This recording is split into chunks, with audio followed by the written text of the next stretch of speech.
While this year's presidential election turned out to be just as close as predicted, voters nonetheless gave Republicans the trifecta: control of the White House and the Senate, and they'll maintain a slim margin in the House. Joining us from Washington to talk about the shift of power is Congressman Nick Langworthy. Congressman, thank you so much for taking the time this afternoon.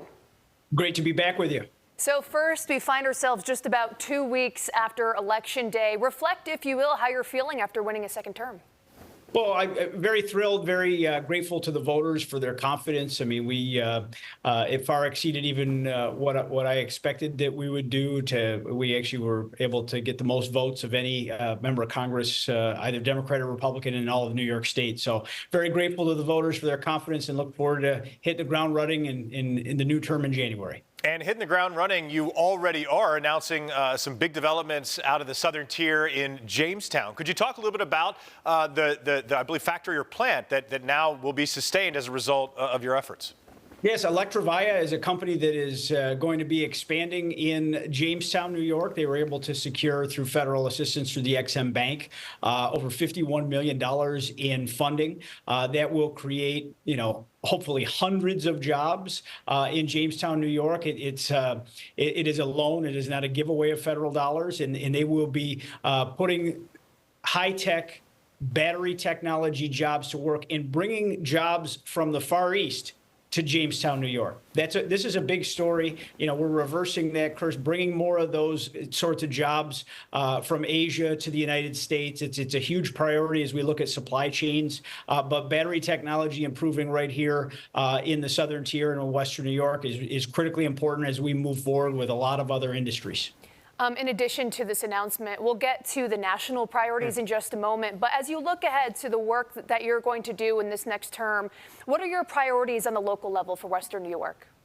Well, I'm focusing on getting, because the national priorities and the local priorities are going hand in hand. So I'm seeking a new committee in Congress in the term ahead. I'm working hard to get a seat on the Energy and Commerce Committee.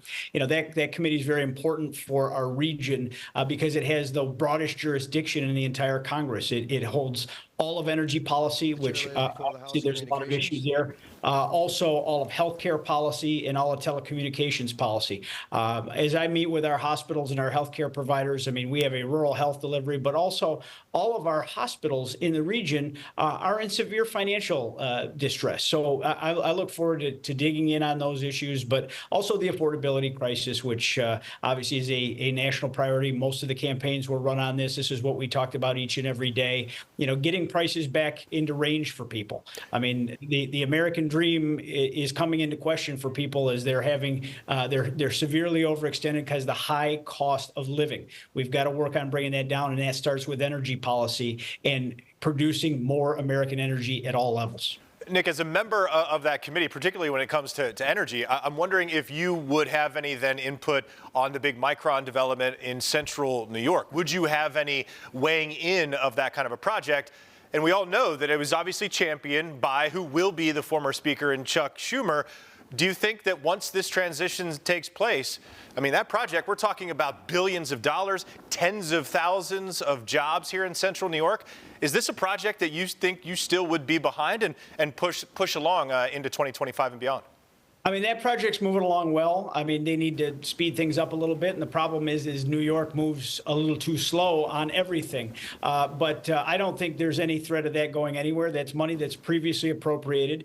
Chuck Schumer was a part of that. But, there are many other members of Congress around the state that also played a large and critical role on a bipartisan basis to make sure that Western New York and Central New York work together. As you might remember, we were designated a tech hub by the Department of Commerce, and it was a collaboration of people of all parties that brought that to light. We'll continue that work, and that's some of the things that I want to spearhead from this Energy and Commerce Committee about how we can do more to make Western New York a high-tech hub for the whole country to see.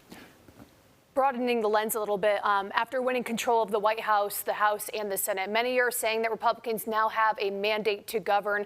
What exactly does that mean to you? Well, we do have a mandate to govern. We've been in divided government since I've come to Congress. And we were elected, I believe, to stop into the House majority in 22 to stop Joe Biden's spending agenda because it was out of control. It's plunged us deep into debt as a nation. Now we have all run on tackling the affordability crisis, at sealing the issues in the crisis at the southern border with the illegal migration crisis that certainly arrived in our community in Western New York.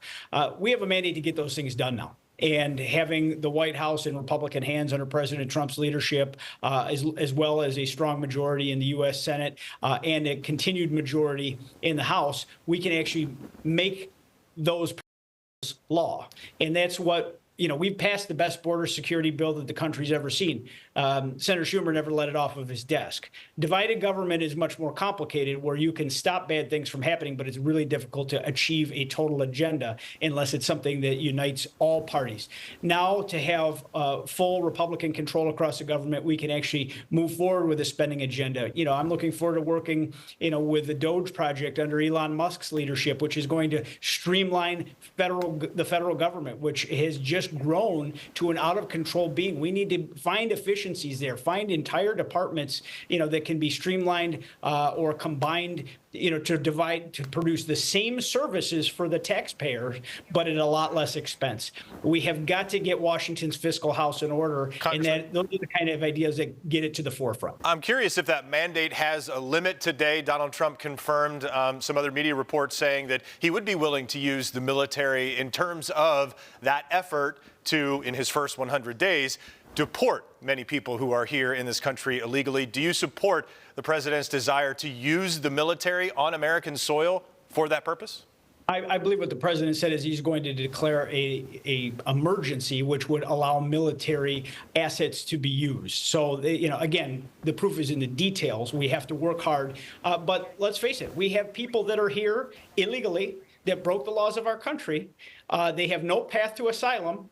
I believe it's time that we show some of those folks the exits. Now, we have to develop a plan. It's obviously not going to happen overnight, but this is something that the American people support. They want to see people that have broken the laws of this country taken back out of our country. The Remain in Mexico policies that happened under President Trump worked very well, but it starts with sealing the border, finishing the wall, getting all the loopholes of asylum and parole under control and out of the way, so that we can sort through this crisis that's developed over the last 3.5 years and get back to a level of sanity.